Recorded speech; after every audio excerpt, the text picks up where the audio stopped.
Well, it's sandwich time. I've got one all ready. It's got green things on it. I made it myself.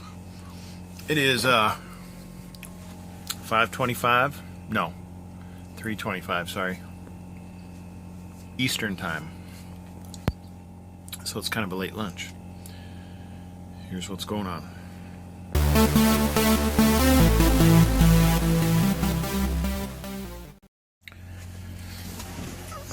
I delivered my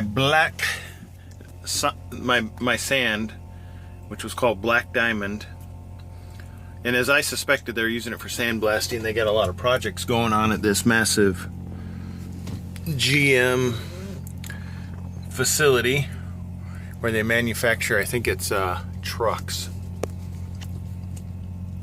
Lots of trucks loading onto trains, so you people can buy them and crash them into trees and cut off trucks. So anyway, another reason I'm making a sandwich is that empty call is just sitting there. So I don't know which connection. I'm assuming the 3G gets it to be able to communicate. I don't know. I don't have a pre-plan yet, but I guess they're working on that. They keep pulling out of here with like truckloads of, I don't know, either they're empty plastic containers that brought in parts or what, but they go through the guard shack behind me, and I'm parked in an area that's, you know, designated kind of like parking, but not necessarily overnight. I don't know if overnight parking is even allowed here, but I'm not planning on staying here. I'm trying to find out where they want to send me so I can move in that direction. So it's one of those things where I may be in a locate. You know, I moved once because I was kind of behind a building. So I thought, well, maybe that's blocking the signal. And so instead of driving to a truck stop that may be in the opposite direction of what I need to travel in, I moved about a mile down the road, still on just outside the gate of this property that I delivered at. It's near, let's see if you can see this. You can see where I'm at in relationship to, and if it focuses, then you'll know. But until then, it's a mystery. It's a big mystery. Well, some of you may be able to figure it out. Some of you may be able to read that. Yeah. You know, focus on my face and not what's in front of me. Yeah, that sounds like most people. Like my children. No, they're good. I'm actually in Fort Wayne because I can't read it through my phone. It's so blurry. Fort Wayne, Indiana. Well, I'm down on the southwestern corner of it. And there's several places I could end up going to from this location. There we go. Yeah, that's right. Focus. There's several places I can go to from this location, so we'll see. Let's see what I get. But I don't know if it all depends on that empty. Well, to get a full assignment, I think that empty call needs to go through. And then I will be able to get past this yield sign and head in a direction. Because I did punch into... let's see if I can do this without blocking cameras and allowing it to focus still and stay steady. So I can just go through and say, hey, I want a point of interest, not on my route because I don't have one, but just near my truck. And I want travel centers. Sorry, this is even hurting my hand. This Fort Wayne Truck Plaza, you know, the arrows kind of you would think give you an indication of the direction you would need to travel to get there, but this is deceiving because this is pointing what I would say is south. So if we go here and just say begin new route, it takes a second. Proceed to the highlighted route. Now back out again because it showed it there for a second. It's actually north of where I am at, but it is behind me. So I guess that arrow doesn't necessarily give a reference to the cardinal direction. It actually is the direction in reference to your vehicle and the GPS that's inside of it. So I don't want to, I didn't ask to go back. It automatically, now I do have it set on auto zoom, so it zooms to the appropriate level based on where you're at in your route. But if I move it, then it'll stay like this until I change it. And I don't want to travel in that direction because that's 12 miles. And if I get an assignment that's in the opposite direction, that will add 24 miles to my route that I don't want to add to it. So, and it's not like I'm going to get those miles plussed up onto my assignment. So I sit here and wait. If I can get a pre-plan and know what city to head towards, I would punch that in and then drive to a truck stop along the route to that city. But I don't have a pre-plan either. And whatever's affecting this outbound message may be affecting incoming as well.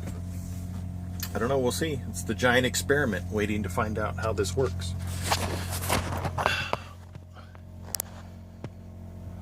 Random water tower and lots of fencing. This outlet onto another street actually goes over, is a bridge over multiple train tracks. As you can see, there's a lot of rail cars there that they pile the trucks into. Anyway, the sand that was on my deck and is no longer. I need to eat because I'm shaky. You can see a little bit of it, and I've cleaned most of it off. That's stuff that, it's not going to come off without a lot of wind. It was one of those loads where you had to stop like almost every 75 miles just to check, because every time I stopped to do a load check, it was loose. The straps needed tightening. So that makes me extra nervous, and I would stop even more frequently. But this load was scheduled to be able to deliver today or tomorrow. It could be done today if I made it here by 2 o'clock. And I made it here, let's see, hours of service. Oh, I don't have it anymore. I made it here. Oh, wait. Start. Oh, that's not right. Yeah, I already approved those logs, so they're not available to look at. But I got here at 1:57. Luckily, I called about an hour out to verify which entrance of this megaplex I was supposed to drive into, because there's another truck entrance, and I wanted to verify which one to come into, and they verified it, and they said when I called them, they were about ready to leave. And so things worked out to where I called them, and they said, I told them I was 35 minutes away. So I guess I didn't call them an hour out. I called them 35 minutes out, and said we'll be there in 35 minutes according to my GPS. And they says, okay, we'll hang out, I guess. I got mail. So we'll check. Empty call. So my outbox, that means I went through. So at 2:35. So they're working my next load assignment, that's all I care about, is that they got my empty call. And I wrote that at 1:58, and I already deleted it, but it said like what, 2:40? So you can kind of see the waiting, the challenges of electronics. They're here to make our lives easier. Resistance is futile. And so the next thing I should see pop up on my inbox is an assignment. And I'm saving this message because this is for electronic logging. If it gives me directions, well, it gives all drivers directions on how to access my electronic log through my computer. Not that I have a desire to do that, but if my Omnitrax goes down, then I guess I better write down those directions, because if my Omnitracks go down, it'll be hard to read that if that is affected also. It is 6:12 and waiting for when that truck disappears, I can pull forward to that spot. I picked up many coils from this location, and the one I'm getting weighs 35,920 pounds. So I get to use 5 chains, and I get a tarp. And I'm going to be doing eye to the side. So I have, and I'll show you when I'm done, but some of it's going to be covered up. So I put down a friction mat. I've got 5 cradles. I don't know if that's the official name for them. Cradles. They're each rated for 8,000 pounds. So I'm using 5 of them, so it covers up to 40. 2 pieces of lumber, 3 coil pads. You know, they're especially made for coils. That's what I'm hauling. Hauling a coil. And then I'll throw on 5 chains. And so I'll have basically 2 chains down the center. If you would look at if you're looking at the donut, I've got 2 chains that'll go from the eye straight down. And then I'll have 2 that go to the back and 1 that goes to the front. And the reason I secure more to the back is to hold it back, so when I stop, it protects me more than if it was just 1 chain on the back. And only 1 chain on the front, because I would have to, this thing would need a lot of power in order to really force that coil to want to come off the back of this deck. But as a driver, I think you encounter more forces driving forward and having to slam on your brakes. If that were the case, you would want more securement holding that coil back and doing your utmost to prevent it from rolling through your truck. Therefore, that's why I'm doing it that way. And I've got 2 hours and 25 minutes on my clock. The truck ahead of me there will probably pull almost all the way through the building when he actually goes in. Obviously, it's full right now with trucks being loaded with coils. I'm in a line, and there's probably 4 or 5 trucks behind me. As long as it's not a shift change, this should go pretty well. And then we will see what kind of time I'm dealing with when I'm done, because they do have parking here. And I have a set appointment of 3:30 tomorrow in Tennessee, which I have a ton of time.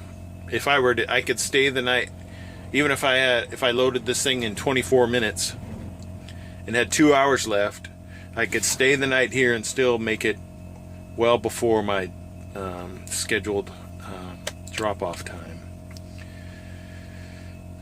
So I will take the place where I'm going. Oh, let's take a look, because I didn't write it down.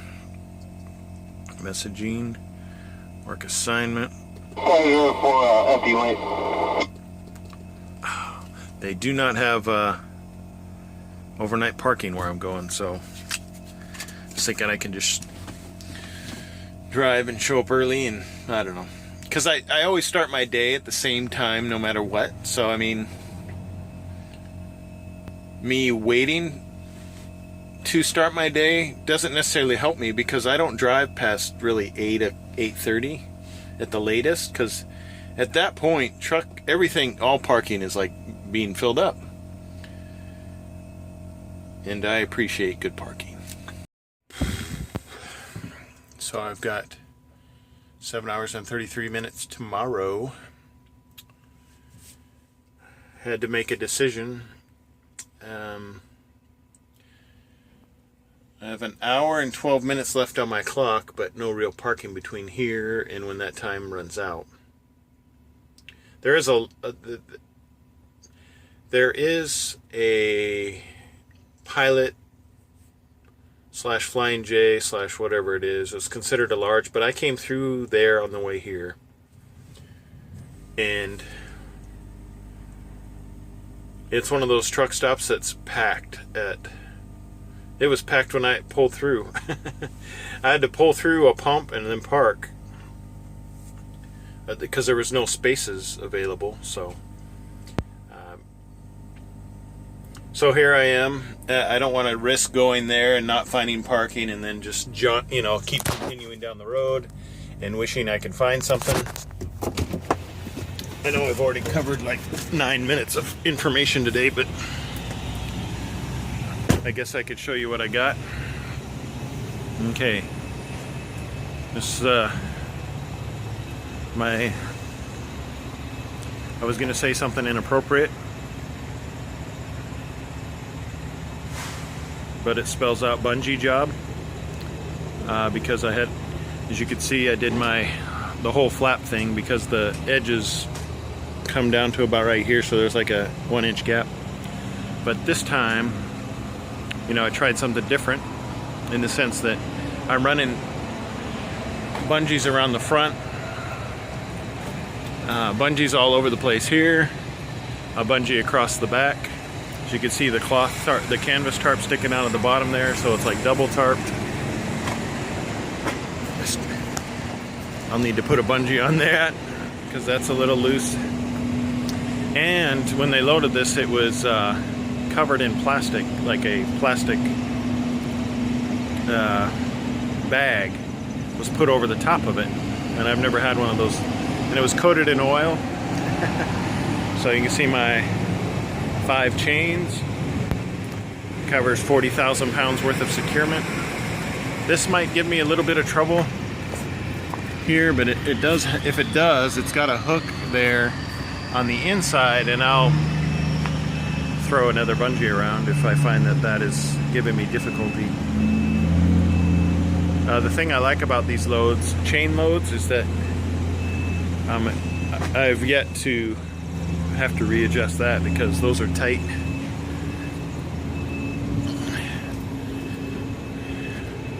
So I'm here in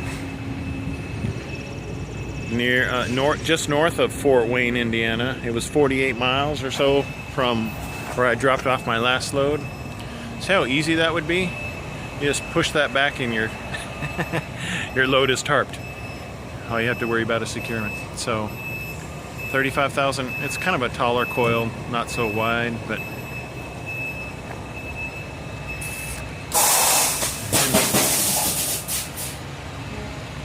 sound like you're shooting somebody over there. So all the bungees you see over here are over on the other side, and of course if this doesn't work, I got a crap load more of bungees to put on there.